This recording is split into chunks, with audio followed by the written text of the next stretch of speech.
Alrighty, guys. Okay, we're back at it again. I took a week off, which was fun. Kind of sort of a week off. I did do some filming, but not a lot. We ended up having some problems with the truck. We were trying to take it down on, what, Thursday, because it was like a holiday and whatnot. But she didn't want to go. Went to start it in the morning, and the starter motor died. Super random, whatever. Threw a starter motor in it. It's like, okay, that's cool. And then the two-step button was stuck on, which I kind of suspected from before. Me and Brandon took it out, and we did a hit. We're like, we're going super fast, and all of a sudden let off the throttle, and it just died. It was really weird. And I couldn't figure it out, and we kind of pulled over the road and looked at it, and it was like, okay, whatever. And then we tried to start it again, and turned over a couple more times than usual. And then fired up and seemed completely normal. So, turns out we melted a fuse, which was fun because, you know, the wiring in this thing's sketchy. Once I figured that out, then I kind of pinpointed it down to the two-step because I went and drove it and, like, driving it normally without pressing the two-step button, and it was hitting rev limiter. So, didn't go racing, which was fine because we were going camping the next day and I was kind of over it. Now, at this point, I have a new starter in it. I put a new button in it, and I just left the two-step unplugged because it was still kind of acting up. We're going to take it to the track with the two-step or without it. Might try putting the two-step on during the track day, like track night, I guess. So that's tomorrow, so I got to get this thing loaded on. Any little things, like it's making a little bit of a ticky noise in the engine, which I did a compression test. Everything across the board, 150. Solid 150. Check the valves, yada yada, so on and so forth. Everything checks out, still makes good power, all that jazz. But it does make a little weird noise, and I'm not sure if it's exhaust or what it is. So, yeah. Anyways, let's move on to something else though. Main point of this video is I want to show you guys kind of a giant LS secret, and I say it's a secret because people just don't believe me. I do have an engine for sale. It's a 2006, and it is a Gen 3 motor with Gen 4 rods, okay? In 2005 and 6, they had Gen 4 rods in the Gen 3 motors, which is kind of confusing because I know it blows people's minds, but Gen 4 rods aren't Gen 4 rods, they're just better rods. That's it. This motor behind me, which you've seen before, I pulled this out of a 2006 Avalanche, and all I did was power wash it and hit it with some black paint. This stuff has not been taken apart. So I want to show you guys. Cylinder heads haven't been pulled. See, look at how crappy that is. Nothing crazy, like nothing crazy has happened.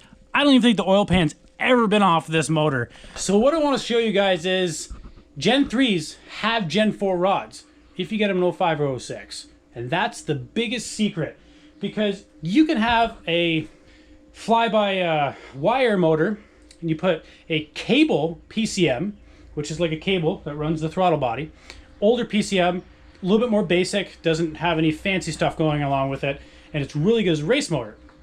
That's what I have in the race truck. But people are like, hey man, you got a Gen 4 motor, and I'm like, no, it's not, because it only still has a 24 tooth count on the crankshaft, and the other ones have like a 50 something, 52, whatever. And if you're wondering what I'm talking about, because I have tons of cranks laying around, so that's how many teeth are on the crankshaft. Obviously that's the crankshaft. These ones are all new. These are new ones, like new style ones, so like 2007 up. I think one of them is for my aluminum block motor.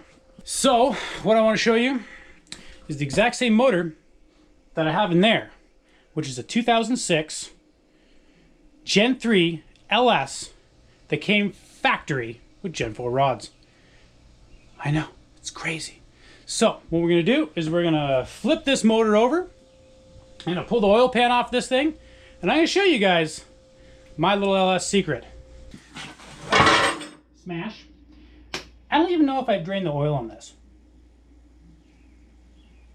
Had to drain the oil. I think I would have. Turns out I didn't drain the oil.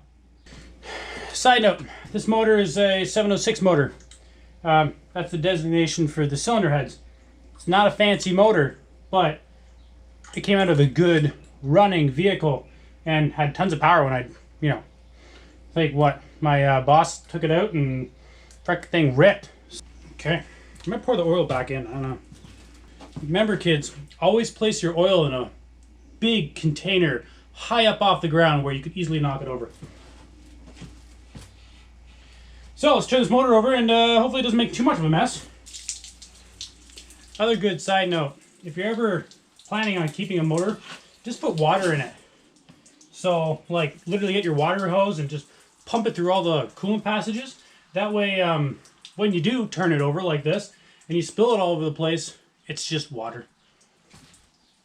Okay, let's get this pan off. We have two 10 mils and a lot more 10 mils. Do it.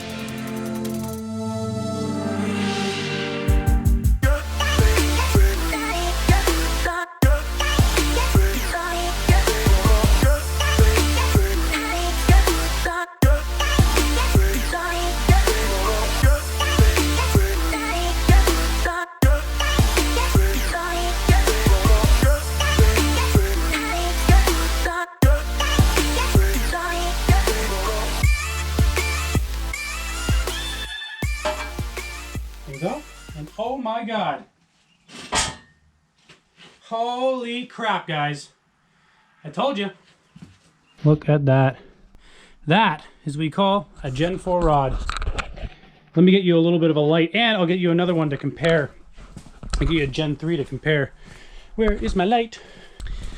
I've had a lot of replies, by the way, online for this motor, and they are crazy because they think I'm crazy, which is fine because I kind of understand. Yeah, I get it. It doesn't seem to make any sense. Social media, everybody says Gen 3 rods are Gen 3 and Gen 4 rods are Gen 4. No, man, they're just different rods. They come in Gen 3s. So, let's get a light here. Look at that. I don't know if you can see that in there. That was what you call a Gen 4 rod. See how nice and square it is? A lot of oil down there. Whew. I got... try not to unorganize them too much. Shove it back in the same hole. So, if you see how it's rounded? A lot smaller, a lot thinner. You get a good indication is the round part right there. So, that is a Gen 3 rod. 100% Gen 3. See down there? That's a Gen 4 rod. See how it's nice and square? You can see right there, there's no rounded parts. It's a good kind of quick comparison. It's rounded here, square there. Gen 4 rods in a Gen 3 motor. You wanted me to prove that's a Gen 3 motor? See? It's a 24 times tooth. So it's like got a reluctor wheel on it. It's 24 times. See? See, that's old style Gen 3 reluctor wheel. Cool, fancy. New style reluctor wheel. Also cool, also just effective. So there you go, guys. Just wanted to show you one of my sweet secrets, and kind of a secret in how I get these, my engines so powerful and hold so much power, right? We had that thing up to what, 25, 26 pounds, something ridiculous. It was just way off the board. We just kept turning it up. That's kind of a secret, and a lot of people don't believe me. And I just kind of wanted to show you guys, it's true. Gen 4 rods and a Gen 3 from factory. Anyways, if you guys can just like, subscribe, do all that good stuff. I hope you guys are liking the content, showing you kind of some of my secrets.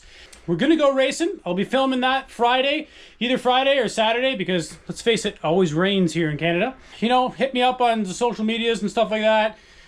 Do all that good stuff. We have Instagram, we have Facebook, we have all that fancy cool stuff. Check out my TikTok if anybody's interested.